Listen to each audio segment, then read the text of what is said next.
Welcome. In this tutorial, I'm going to show you or teach you how to play Spotify while watching YouTube using your mobile device.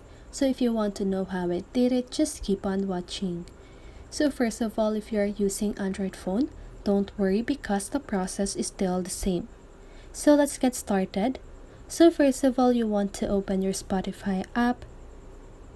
Then just go ahead and choose any music that you want and then play it.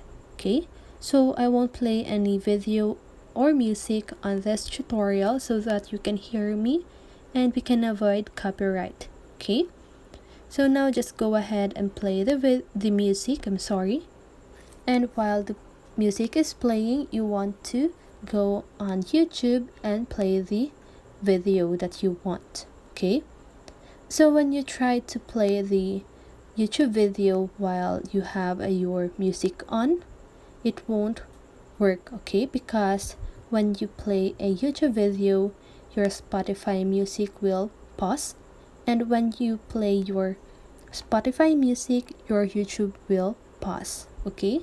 And so it is not possible to play it at the same time, okay? So you can do this when you are using your desktop, your laptop, or your computer, okay? But if you're using your mobile device, it is impossible. And that's it. That is how you play Spotify while watching YouTube. So I hope this video helped you, and if it did, make sure to like, subscribe, and hit the bell notification so you won't miss a video. See you in the next one and have a great day.